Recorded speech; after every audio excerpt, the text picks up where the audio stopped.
Good evening class. देखिए हम लोग पॉलिटी पढ़ रहे हैं और पॉलिटी में हमने आर्टिकल 19 A तक देख लिया है और आज हमें क्या पढ़ना है? आज हमें पढ़ना है आर्टिकल 19 B पढ़ना है।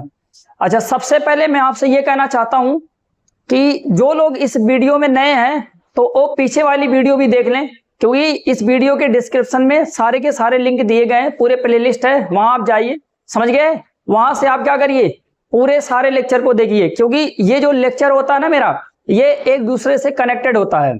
अगर आप पीछे की चीजों को नहीं देखेंगे तो यहाँ पर आपको थोड़ा सा दिक्कत हो सकता है, लेकिन मैं प्रयास करूंगा कि आपको दिक्कत आने ना पाए। समझ गए कि नहीं समझ गए? तो सारी चीजें हमें क्या करनी है, बढ़िया से पढ़नी है। समझ गए कि नहीं पढ़े? आगे चलते हैं। आज हमें पढ़ना है क्या? आज हमें पढ़ना है आर्टिकल 19 B पढ़ना है।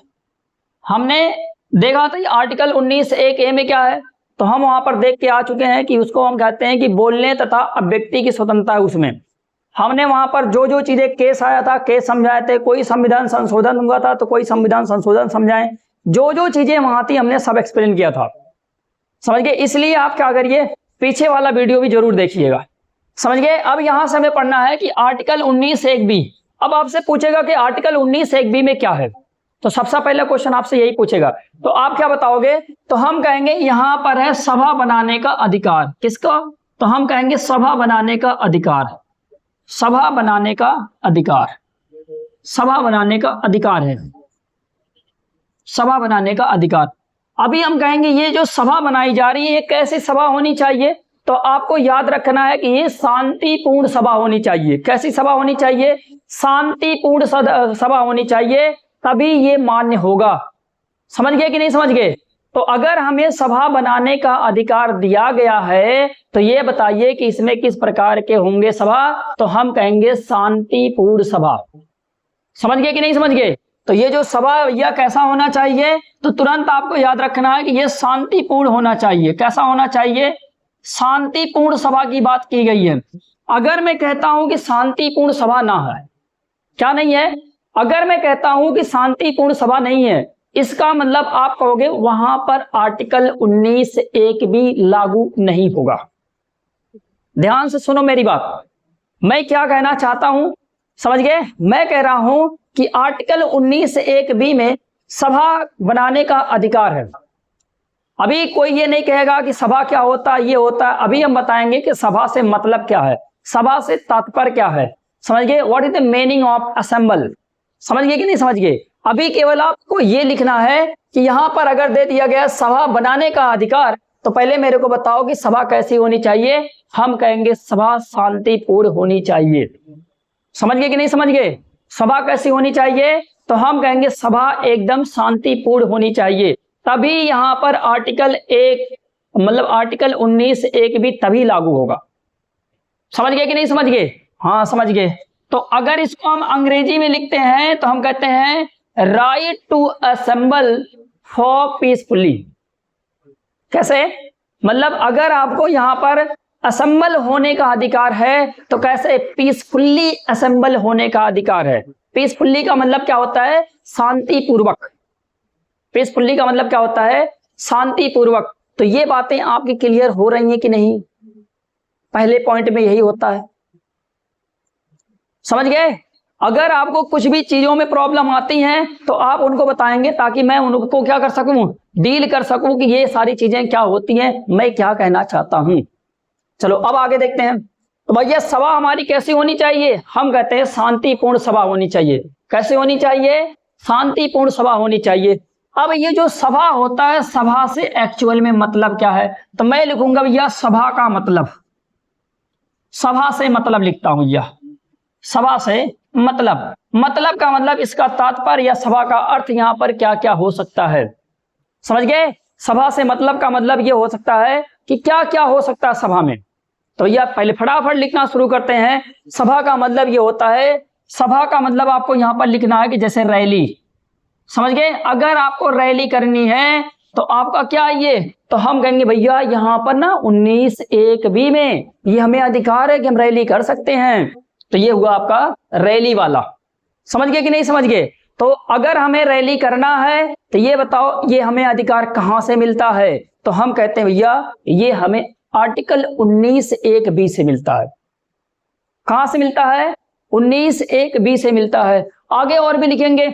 हमने कहा कि दूसरे नंबर पे हमने कहा धरना। अच्छा, धरना वाला मैं 19(1)(a) में भी समझाया था, वहां पर लिखाया भी था कि अगर आपको अभिव्यक्ति व्यक्त करना, अपनी अभिव्यक्ति को व्यक्त करना होता था तो वहां पर हमने क्या किया था? हमने कहा था ये इसका मतलब किस वाले में आ गया? 19(1)(a) में आ गया।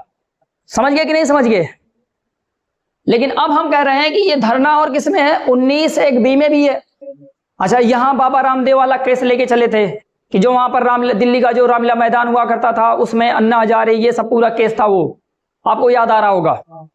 समझ गए? वहां पर हमारी अभिव्यक्ति का पुलिस ने क्या किया था? उल्लंघन किया था, हम पे लाठीचार्ज करवा दिया था, जिसकी वजह से हमने बाबा रामदेव ने क्या किया था? सुप्रीम कोर्ट को चैलेंज किया था, मतलब सुप्रीम कोर्ट में जाके उन्होंने याचिका दायर की थी। फिर सुप्रीम कोर्ट ने वहां पर डिसीजन लिया था कि देखो भैया ये चीजें थी वहां पर, ये तो रिवीजन थी, ठीक ना? जो लोग नहीं देखे पीछे वाला क्लास देखें। अब यहां पर धरना, सभा से यहां पर सभा का मतलब यहां पर धरना भी होता है भैया। समझ गए? अगर आपको धरना करना है तो ये बताओ ये कहां पर है? तो आप कहोगे ये धरना वाला भी अधिकार हमें कहां पर मिलता है? आर्टिकल 19(1)(b) में मिलता है। अगर ये सारी चीजें आपकी क्लियर हो रही हैं तो आप बताते रहिएगा कि हाँ मेरी चीजें क्लियर हो रही हैं। अच्छा, अगर मैं कहूं धरना क्या है तो आप कहेंगे धरना हमारी अभिव्यक्ति का क्या है बाबू? ये हम कहते हैं धरना हमारी अभिव्यक्ति को प्रदर्शित करता है, अभिव्यक्ति को प्रदर्शित करता है, अभिव्यक्ति को प्रदर्शित करता है। समझ गए? अभिव्यक्ति को प्रदर्शित करता है ये। तभी तो हम कह रहे हैं कि धरना को हम किस में ले जाके रख दिए थे? 19(1)(a) में रख दिए थे। तो थोड़ी थोड़ी दिमाग में अपने बातें रखते रहिएगा ताकि आपको चीजें समझ में आ जाए। और धरने से क्या मतलब सभा से और क्या संबंध हो सकता है? तो हम कहते हैं आंदोलन। समझ गए? ए होता है आंदोलन। आंदोलन को अंग्रेजी में कहा जाता है मूवमेंट, मूवमेंट कहा जाता है भैया, मूवमेंट। समझ गए? तो अगर हमें आंदोलन करना होगा तो ये हमें अधिकार कहां से मिलता है भैया? आंदोलन के लिए क्या होता है? लोगों को इकट्ठा करना होता है। लोग इकट्ठा होते हैं, जब लोग इकट्ठा हो जाते हैं तब जाके वो क्या करेंगे? तभी वो आंदोलन कर पाएंगे, वरना वो आंदोलन कर ही नहीं पाएंगे। समझ गए कि नहीं समझ गए? समझ गए कि नहीं समझ गए? हाँ, इतनी बातें तो आपको समझ में आ रही। अगर इतनी बातें समझ में आ रही है तो इसका मतलब आप बहुत अच्छे हो। अगले नंबर पे हम क्या लिखेंगे? जुलूस।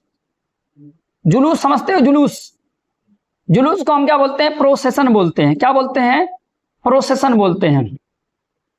अगर हमें जुलूस निकालना होगा भैया किसी पर्पज से, अगर हम जुलूस निकाल रहे हैं तो बताओ, अगर हम जुलूस निकाल रहे हैं तो ये भी एक प्रकार का क्या होता है? सभा। यही सब सभा से तात्पर्य है भैया, और कुछ है नहीं इसमें, यही सब तात्पर्य है।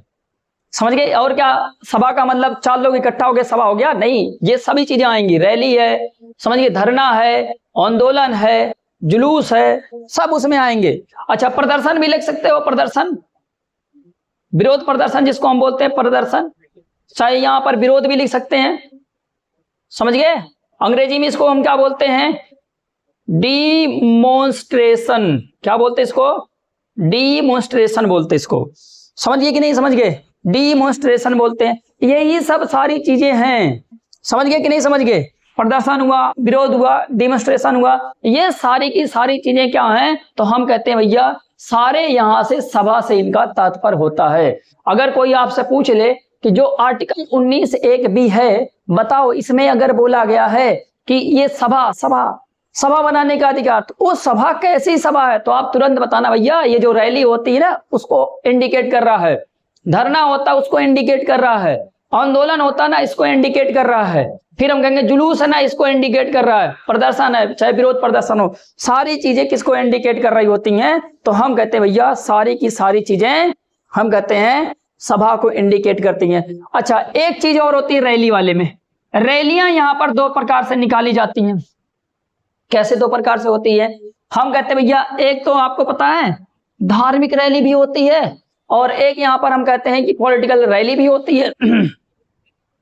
इतनी बातें आपको याद होनी चाहिए, नहीं तो फिर आप दिक्कत में हो सकते हैं।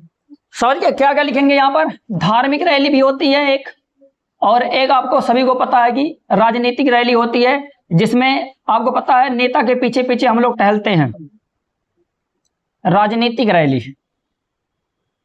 समझ गए, राजनीतिक रैली होती है और धार्मिक रैली भी होती है। जुलूस भी ऐसे निकलते हैं। जुलूस भी आपको पता है कि लोग क्या करते हैं, अपनी बातों को रखने के लिए या अपनी बातों को सरकार तक पहुंचाने के लिए सभी लोग झंडा लेके जुलूस निकालते हैं। तो इतने बात आपको याद होनी चाहिए कि हाँ भैया प्रोसेसन यही होता है। पढ़ो भैया, अंग्रेजी भी पढ़ो, हिंदी भी पढ़ो, दोनों चीजें आपको याद आएंगी तो ज्यादा अच्छा होगा। अच्छा, इस स्पीड में अगर थोड़ा बहुत अगर तेज हो तो बताइएगा, तो और धीरे धीरे पढ़ाएंगे, ठीक ना। जैसे अभी क्या है ना, थोड़ा हम सोचते हैं ना कंटेंट आप तक ज्यादा जाए, ठीक ना, क्योंकि अगर आप देखे होंगे यूट्यूब पे ज्यादातर लोग अपना केवल टाइम बिता रहे हैं कि वहां 2 घंटे 3 घंटे वीडियो बनाते हैं, तो उसमें आपको मैटर मिलता है केवल 5 मिनट का, 10 मिनट का। समझ गए कि नहीं समझ गए। जैसे 50 मिनट का अगर से वीडियो होता है तो 15 मिनट का काम का होता है, बाकी सब लोग उसमें बकवास करते हैं। समझ गए, अपना वो सब प्रोसेस नहीं है। अपने में आपको थोड़ी मेहनत करनी पड़ेगी, क्योंकि यहाँ पर देखो हंसाने के मौके नहीं होते हैं, ठीक ना। यहाँ पर सीधे हम केवल क्या करते हैं, पढ़ाई करते हैं, ठीक ना, मजा नहीं मार रहे हम लोग, ठीक। इतनी चीजें आपको याद होनी चाहिए। थोड़ा पानी पी लेते फिर चलते रहते हैं।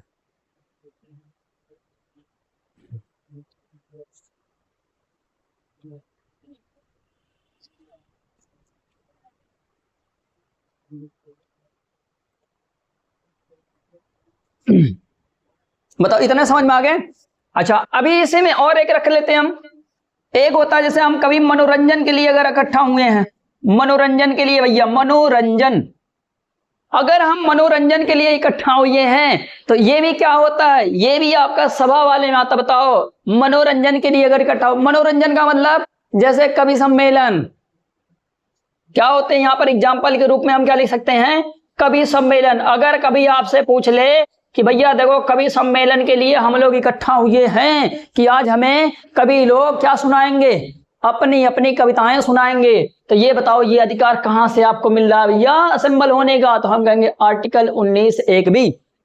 समझ गए कि नहीं समझ गए। हम कहेंगे हाँ समझ गए, एकदम समझ गए, इसमें कोई भी मतलब अब नहीं बचा है। अच्छा, कुछ लोगों के दिमाग में आ रहा है अगर नाच होगा, ऑर्केस्ट्रा होगा, तो उसको हम किसमें मेंशन करेंगे। भैया अगर आप ऑर्केस्ट्रा देखने के लिए इकट्ठा होते हो तो वो भी इसी में आएगा, ठीक ना। अगर नाच देखने के लिए इकट्ठा होते हो वो भी इसी में आएगा। समझ गए कि नहीं समझ गए। तो ये सारे के सारे अधिकार आपको कहां पर मिलेंगे, तो हम कहेंगे भैया ये हमें मिलते हैं आर्टिकल 19(1)(b) से मिलते हैं। अच्छा, आओ आपको एक चीज और काम की बताते हैं। ये जो शांतिपूर्ण भावना, इसका मतलब क्या है, ये समझ में नहीं आ रहा। शांतिपूर्ण का मतलब नहीं समझ में आ रहा। शांतिपूर्ण शांतिपूर्ण शांति, अरे क्या है शांतिपूर्ण। तो हम कहते हैं भैया शांतिपूर्ण का मतलब ये होता है कि हम जब इकट्ठा हों, जब हम रैली करने जाएं, जब हम धरना देने जाएं, जब हम आंदोलन करने जाएं, जब हम जुलूस करने जाएं, जब हम प्रदर्शन करने जाएं, या जब हम मनोरंजन के लिए जाएं, तो अपने साथ हथियार लेके ना जाएं। यही है सभा, यही है शांतिपूर्ण सभा। समझ गए कि नहीं समझ गए कि मतलब ये जितनी भी चीजें आप कर रहे हो ये कैसे करो, बिना हथियार के करो। समझ गए। शांतिपूर्ण का मतलब समझ में आया, एकदम समझ में आया। शांतिपूर्ण का मतलब क्या होता है, बिना हथियार के, बिना हथियार के। समझ गए कि नहीं समझ गए। देखो ये सब आपको ना लिंक कर करके लिखना, केवल समझनी चीजों को आपको कॉन्सेप्चुअली समझनी है। अगर कोई पूछता है ये सभा क्या, सभा का मतलब इनसे बताना। अब इनसे अगर से कर रहे हो तो यहां मैं लिखा हूं शांतिपूर्ण। अब ये बताओ शांतिपूर्ण का मतलब क्या है, तो हम कहेंगे अगर हम रैली करने जा रहे हैं तो बिना हथियारों के करें। अगर हम क्या करने जा रहे हैं, अगर हम आंदोलन करने जा रहे हैं तो बिना हथियारों के जाएं। अगर हम धरना देने जा रहे हैं तो बिना हथियारों के जाएं। ये सारी चीजें किससे संबंधित हो जाती हैं, हम कहते हैं शांतिपूर्ण से संबंधित हो जाती है। समझ गए। Are you clear. बढ़िया से लिखते रहना भैया, लिखते रहना, आगे चलते हैं।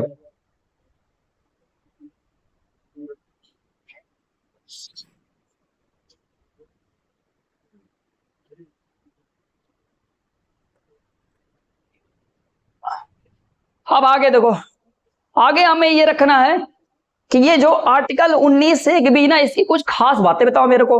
समझ में नहीं आ रहा सर अभी तो ये समझ में आया कि इसमें कौन कौन आएंगे, लेकिन अभी ये नहीं समझ में आएगा ना, इसकी कुछ खास बातें बताइए सर। तो मैं कहता हूं चलो ये लिख लेते हैं खास बातें, या मुख्य बिंदु इनके लिख लेते हैं। खास बातें इसकी क्या है, खास बातें इसकी क्या होता हो। तो हम कहेंगे भैया आम भाषा में कहते हैं कि खास बातें का मतलब ये होता है कि जो उसकी खासियत हो। खासियत इसकी ये है बाबू कि ये जो अधिकार है ना, ये केवल भारत के नागरिकों के लिए है, सभी के लिए नहीं है कि विदेश वाले आए और रैली देने लगे कि भारत को हमें दे दो, भारत को हमें दे दो, भारत को हमें दे दो। ऐसे दे देंगे भारत को? भारत कोई आम है जो आपको दे देंगे? समझ गए? ऐसे थोड़ी दे देंगे। तो ये चीजें होती हैं, ये केवल किसके लिए वैलिड है? तो हम कहेंगे ये केवल भारत के नागरिकों के लिए वैलिड है। समझ गए कि नहीं समझ गए? तो यहां पर पहला पॉइंट आप, इसकी खास बात क्या है? या केवल भारतीय नागरिकों के लिए है, नागरिकों के लिए है। समझ गए? पहली खास बात याद रखेंगे, या केवल किसके लिए है? हम कहेंगे भैया केवल भारतीय नागरिकों के लिए। दूसरी खास बात इसको बताओ क्या है? हम कहेंगे भैया ये हमेशा कैसे होगा? शांतिपूर्वक होगा। कैसे होगा ये? शांतिपूर्वक। अगर मैं कहूं शांतिपूर्वक ना हो तो? अगर शांतिपूर्वक नहीं हुआ तो याद रखे रहना, आर्टिकल 19(1)(b) का जो अधिकार है आपको नहीं मिलेगा। इतना याद रखे रहना। समझ गए? तभी आगे बढ़ना। समझ गए कि नहीं समझ गए? अगर शांतिपूर्वक नहीं है तो इसका मतलब ये क्या है? ये भैया जो संविधान में बातें लिखी गई हैं उसका ये उल्लंघन है। अगर उसका ये उल्लंघन है तो हम कहेंगे इसका मतलब ये गलत चीजें हो रही हैं। समझ गए कि नहीं समझ गए? तब भैया तब वही पुलिस का जो मन कहेगा करेगा। पुलिस का मतलब राज्य के जो समझ में आएगा वो आपके साथ करेगा।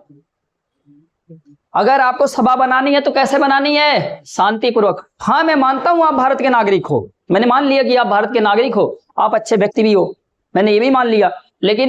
लेकिन जब भी धरना करने जाओ, रैली करने जाओ, कैसे होगा? शांतिपूर्वक होगा। अगर शांतिपूर्वक नहीं हुआ तो वहां पर याद रखे रहना कि आर्टिकल 19(1) भी वैलिड नहीं है, लागू नहीं होगा। तब वहां पर राज्य आपके ऊपर हावी हो जाएगा। समझ गए? अब भैया वहां पर जा रहे हो आप, वहां पर सार्वजनिक प्रॉपर्टी है उसको क्षति पहुंचा रहे हो, जहां खड़े हो वहां की बिल्डिंग तोड़ रहे हो। समझ गए? वहां शांतिपूर्ण खड़े हुए, वहां एक दूसरे को गोलीबारी करवा रहे हो। समझ गए? ये सारी चीजें गलत हैं। समझ गए? अगर ये सब सारी चीजें हो रही हैं तो वहां पर राज्य क्या करेगा? वहां पर राज्य कदम उठा लेगा आपके खिलाफ। और आप वहां पर ये नहीं कह सकते कि ये लिखा गया आर्टिकल 19(1)(b) में हमें ये अधिकार मिला हुआ है कि ये क्या है? हम कहेंगे ये मेरा मूल अधिकार है, या मैं कहूंगा ये मेरा स्वतंत्रता का अधिकार है। तब आपको वहां पर सुप्रीम कोर्ट समझाएगा कि बेटा तुमने जो रैली की ना, ये जो तुमने धरने दिए ना, तुम्हारे शांतिपूर्वक नहीं है, इसीलिए राज्य आपके ऊपर हावी हो गया है। समझ गए? इसलिए यहां पर तुम गलत हो, इसलिए चलो जेल काटो। अब समझ गए कि नहीं समझ गए? अच्छा दूसरे नंबर पे भैया अगर बताओ, अगर ये है आर्टिकल 19(1)(b) है, समझ गए? अगर हमें सभा बनानी है तो सभा किसी विशेष उद्देश्य के लिए होना चाहिए। किसके लिए होना चाहिए? सभा किसी विशेष उद्देश्य के लिए होना चाहिए। तो भैया ये तो मान लेते हैं होता ही है, सभा विशेष उद्देश्य के लिए होना चाहिए, विशेष उद्देश्य के लिए होना चाहिए, उद्देश्य के लिए हो। अब भैया ये जो विशेष उद्देश्य ना, ये किसी भी प्रकार के हो सकते हैं। मैं बता देता हूं ये किसी भी प्रकार के हो सकते हैं। जैसे मैंने कहा कि धार्मिक उद्देश्य भी हो सकता है। हाँ चलो मान लेते हैं कि धार्मिक उद्देश्य हो सकता है।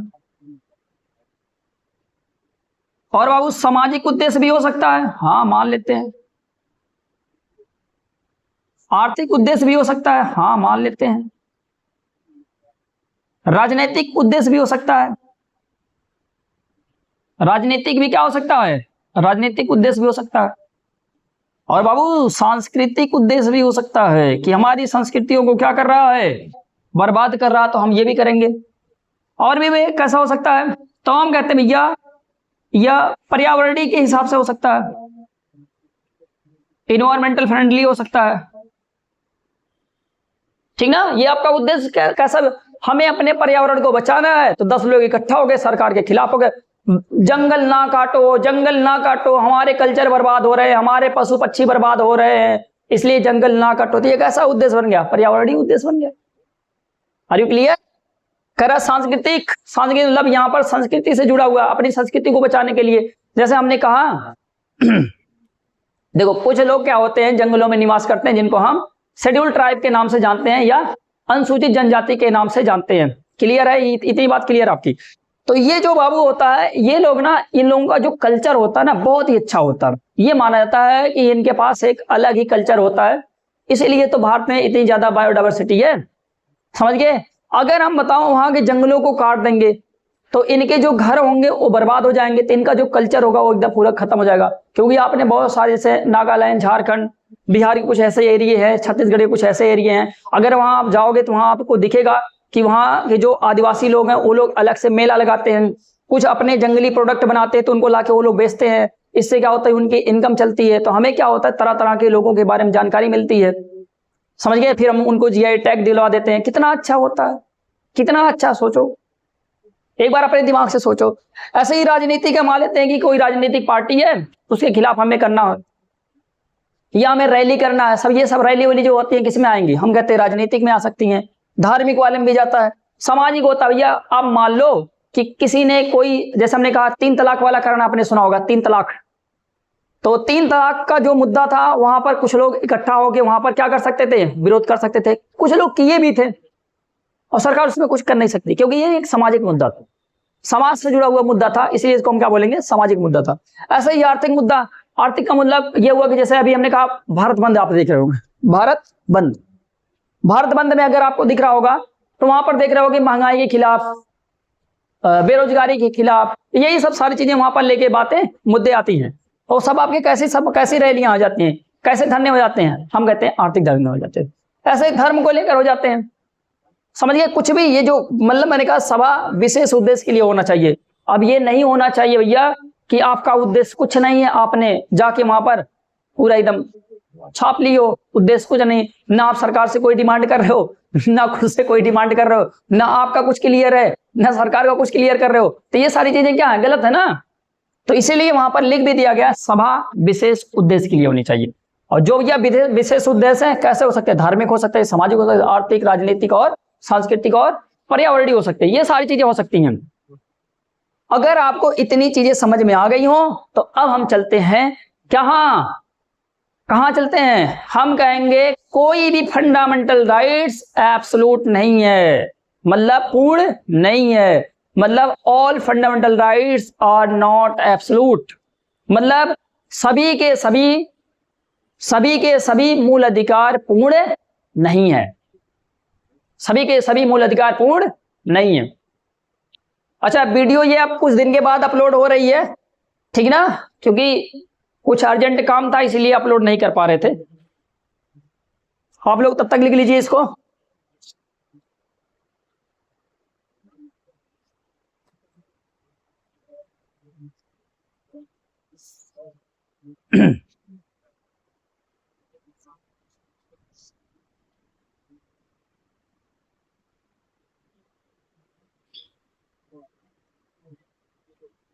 आप देखो भैया, हम कहेंगे भैया ये जो मूल अधिकार होते हैं ना, इनके ऊपर ना उचित प्रतिबंध लगा दिए जाते हैं ताकि ये पूर्ण ना रहें।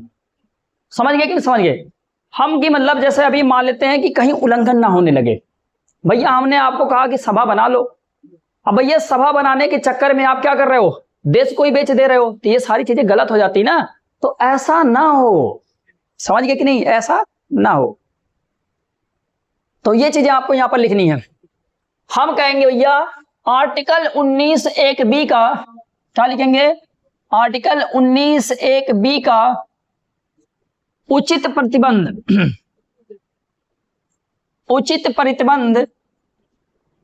आर्टिकल 19(3) में लिखा गया है।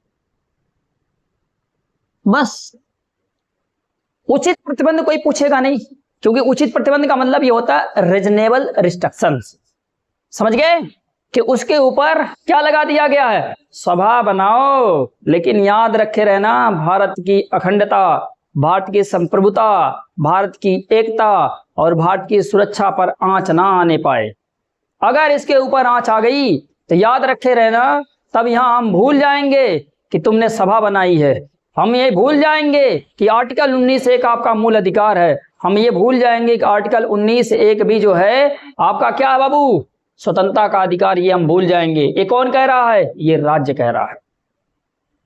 समझ गए कि नहीं समझ गए? तब वहां पर राज्य आपके ऊपर क्या होगा, हावी हावी हो जाएगा। अब भैया हमने कहा आज सभी लोगों ने वहां पर इकट्ठा हो गए, अब सभी लोग कट्टा ले लेके इकट्ठा हो गए, क्या लेके, कट्टा ले लेके इकट्ठा हो गए।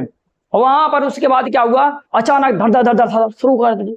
ये सब क्या है, हम कहेंगे ये तो भैया विरुद्ध हो गया, गलत चीजें हैं ये। समझ गए? हमने कहा पढ़ा है, हमने कहा शांतिपूर्वक होना चाहिए, और शांतिपूर्वक का मतलब होता है बिना हथियारों का होना चाहिए। समझे कि नहीं समझे? समझ गए आप, बहुत समझदार हो आप लोग, समझ गए, बहुत समझदार हो आप। दिख जाता है ना कमेंट में क्या बहुत समझदार हो। तो अगर पूछेगा आर्टिकल 19(1) भी उचित प्रतिबंध कहां पर लगा के रखा, तो हम कहेंगे आर्टिकल 19(3) में इसके उचित प्रतिबंध लिखे गए हैं। अब भैया उचित प्रतिबंध वाला लिख लो, कैसे लिखोगे? पहला उचित प्रतिबंध ये है, भारत की संप्रभुता, अखंडता, एकता और सुरक्षा का उल्लंघन ना हो। समझ गए क्या क्या भैया? हम कहेंगे भारत की संप्रभुता,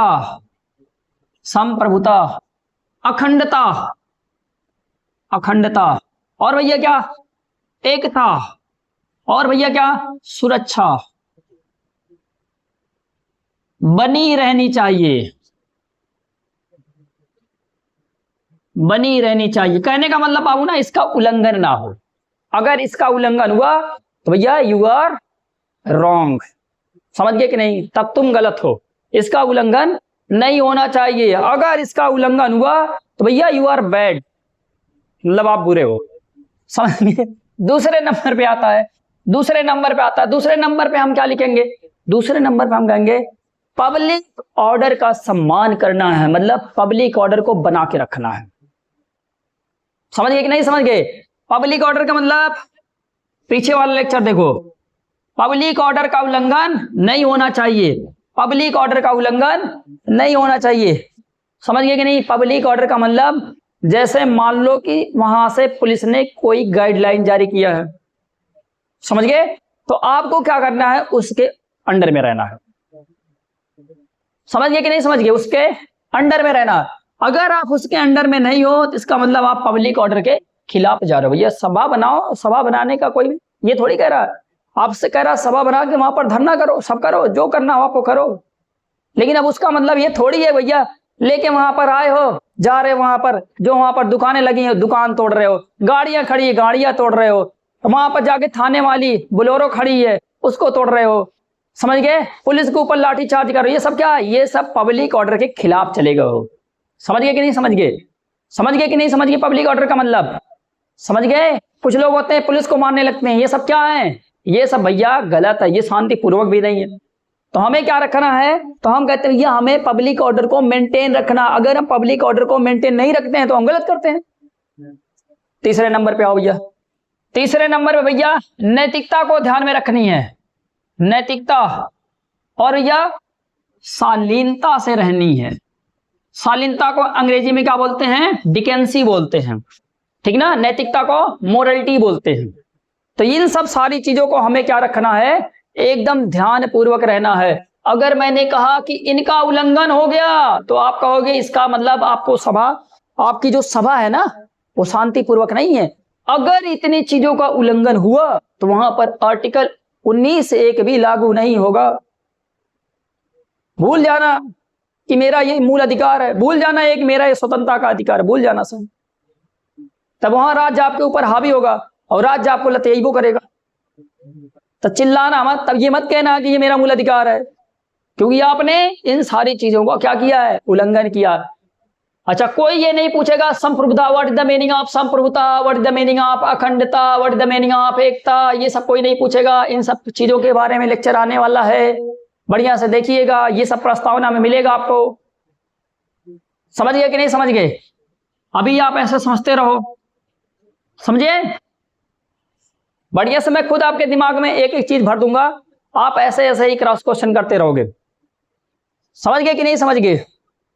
ठीक है, फिर एक बार थोड़ा पानी पी लेते फिर पढ़ते हैं।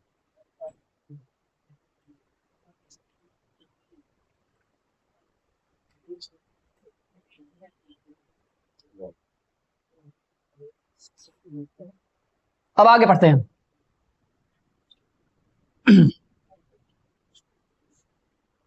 हमने इन पे उचित प्रतिबंध भी लगा दिया, केस भी आए, केस भी बताऊंगा, घबराओ मत। अब देखो हम थोड़ी अपवाद लिखते हैं। क्या लिखेंगे? अपवाद। अपवाद, अपवाद में पहला धारा 144 आती है। कौन सी?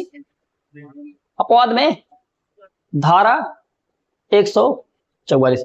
भैया ध्यान देना, धारा 144 ना ये डीएम के द्वारा इंपोज की जाती है। डीएम कौन होता है? एक आईएएस अधिकारी होता है, समझ गए? जिला अधिकारी के द्वारा इसको लगाया जाता है। किसको? धारा 144 को। धारा 144 को डीएम के द्वारा लगाया जाता है। ये अक्सर आपने सुना होगा, अपने आसपास सुना होगा कि धारा 144 लग गया। तो आज आप सुन लेना कि धारा 144 का अल्टीमेटली मतलब क्या होता है। अभी तक आपको पता नहीं रहा होगा, कुछ लोगों को पता होगा, मैं भी थोड़ा बता देता हूं। उसमें थोड़ा ही बताऊंगा, ज्यादा नहीं बताऊंगा इसके बारे में। ये जो धारा 144 होता है ना, ये डीएम के पास अधिकार होता है कि वो इसको लगा सके। जैसे इसको अगर से लगता हो कि हमारे यहाँ पब्लिक ऑर्डर भंग हो सकते हैं, हमारी सुरक्षा के लिए खतरा बन सकते हैं, तो ये लगा देता है कि भैया देखो 5 लोग से ज्यादा ना घूमना मत, 10 लोग से ज्यादा ना एक साथ घूमना मत। अगर 10 लोग से ज्यादा मिल गए ना एक साथ ना, लपेटे जाओगे। समझ गए? तो ये चीजें इसमें थी। मतलब वो डीएम के ऊपर डिपेंड करता है कि वो कितना व्यक्ति को एक साथ जाने की अनुमति देता है, उसमें फिक्स नहीं है। अगर डीएम कहेगा 2 लोग एक साथ जा सकते हो तो केवल 2 लोग जा सकते हो, 3 लोगों को अनुमति मिली 3 जा सकते हो, 5 को मिली 5 जा सकते हो, 8 को मिली 8 जा सकते हो, 10 को मिली 10 जा सकते हो, 15 को मिली 15, और अगर 20 को मिलेगी तो भीड़ हो गई, कोनो मतलब है नहीं। समझ गए कि नहीं समझ गए? तो जो धारा 144 होता है ये कहता भैया एक सभा, मतलब कहीं पर 5 लोग या 10 लोग से ज्यादा इकट्ठा नहीं हो सकते। समझ गए कि नहीं समझ गए? ये तुरंत कहता अगर कहीं पर धारा 144 लगी है तो याद रखे रहना, वहां पर आपका आर्टिकल 19(1) भी लागू नहीं होगा। समझ गए? नहीं होगा लागू, वहां पर लागू नहीं होगा। तब कहां लागू होगा भैया? हम कहेंगे देखो, जब कभी भी ये धारा 144 लगाई जाती है तो ये पब्लिक ऑर्डर को, भारत की अखंडता को, सुरक्षा को, ये सब सारी चीजें देखते हुए लगाई जाती है। समझ गए कि नहीं समझ गए? इसलिए ये इसके अपवाद में आता है। अगर ये पहले इंपोज है तो वहां आप क्या कर सकते हो? वहां आप असेंबली नहीं बना सकते हो, वहां आप सभा नहीं बना सकते, वहां आप रैली नहीं कर सकते, वहां आप धरना नहीं दे सकते, ये सारी चीजें आप वहां नहीं कर सकते। समझ गए? दूसरे नंबर पर ना, ये रैली लेकर, जो ये लोग करते हैं ना, राजनीतिक दल वाले, जो राजनीतिक दल वाले होते हैं, ये जो रैलियां करते हैं ना, ये मजा वाला काम नहीं करते हैं। तो याद रखे रहना, ये जो रैली होती है इसमें पहले ना अपने पुलिस या प्रशासन से क्या करना होता है? अनुमति लेनी पड़ती है। तो यहां पर आप लिख लेना, रैलियां करने के लिए प्रशासन से अनुमति लेनी पड़ती है, अनुमति लेनी पड़ती है। बढ़िया लिख लेना, न तो ना दिमाग में आते हुए चीजें निकल जाती हैं भैया। समझ गए कि नहीं? तो रैली करने के लिए प्रशासन से अनुमति लेनी पड़ती है। प्रशासन का मतलब जैसे पुलिस हुआ या जिलाधिकारी हुआ, उनसे क्या बनवाना होता है? एक परमिशन बनवाना होता है। जब वो परमिशन दे देता है तभी जाके क्या होती हैं, तभी आप रैली कर सकते हो, अन्यथा आपको रैली करने का अधिकार नहीं है। समझ गए कि नहीं? और जबकि मैंने आपको पढ़ाया कि रैली किस में आता है बाबू, तो हम कहेंगे किस में आता है? 19(1) में आता है। और यहां पर हमें सभा बनाने या रैली करने का अधिकार होता है। लेकिन जो भी रैली है ये पहले हम राज्य से पूछ रहे हैं भैया, कर ले रैली। समझ गए? तो जो राजनीतिक रैलियां होती हैं उनके लिए प्रशासन से पूछने की जरूरत पड़ती है। समझ गए कि नहीं समझ गए? और एक मोस्ट इंपॉर्टेंट आता है भैया, सिख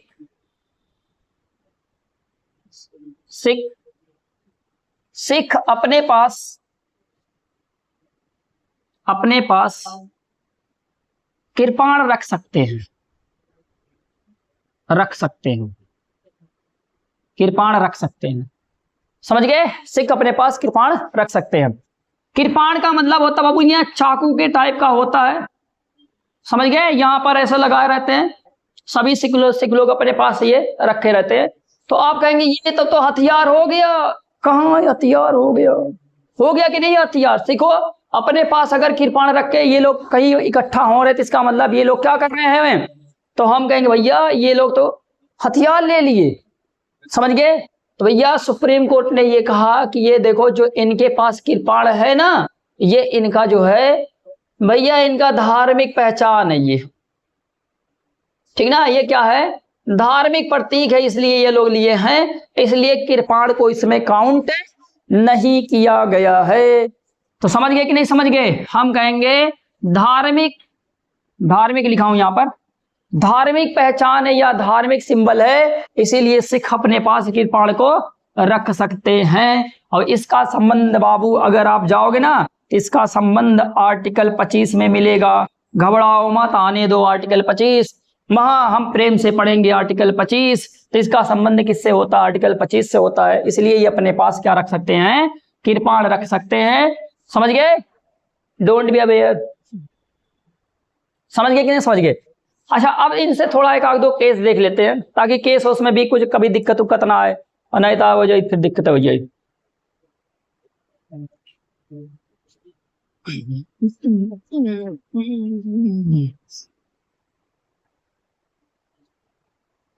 इनमें जो पहला केस बना वो बना है क्या?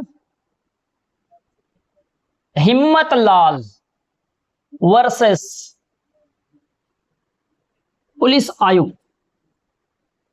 पुलिस आयुक्त, पुलिस आयुक्त का मतलब होता है पुलिस कमिश्नर, आयुक्त का मतलब होता है कमिश्नर। ये जो केस आया था 1973 में आया था। कब आया था ये? 1973 में आया था। और ये बाबू ने गुजरात की कहानी है। कहाँ की कहानी है ये? गुजरात की कहानी है। उस समय गुजरात सरकार ने क्या कर दिया, कहा कि अगर तुम्हें धरना देना है, जुलूस करना है, रैली निकालनी है, तो तुम्हें किससे पूछना होगा? पुलिस से पूछना होगा, पुलिस से परमिशन लेना होगा। हाँ, पुलिस से परमिशन लेना है। तो कहाँ इतना अचंभित हो रहे हो? समझ गए? यहां पूछा वही कि कहा कि भैया देखो, अगर ये गुजरात है, गुजरात सरकार ने क्या कर दिया, एक लॉ एंड ऑर्डर जारी किया, और उसमें इन्होंने क्या बताया कि देखो हिम्मत लाल वर्सेस पुलिस आयुक्त वाले केस में गुजरात सरकार ने क्या बोला था? गुजरात सरकार ने बोला कि अगर आपको जुलूस निकालना है, धरना करना है, रैली करना है, आंदोलन करना है, तो सबसे पहले आपको पुलिस से पूछनी पड़ेगी।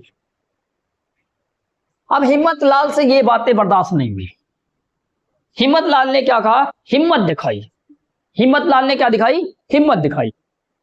और हिम्मत लाल कहां पहुंच गए? चलो सुप्रीम कोर्ट चलते हैं, ऐसे कैसे पुलिस को, ऐसे कैसे गुजरात सरकार कर सकती है?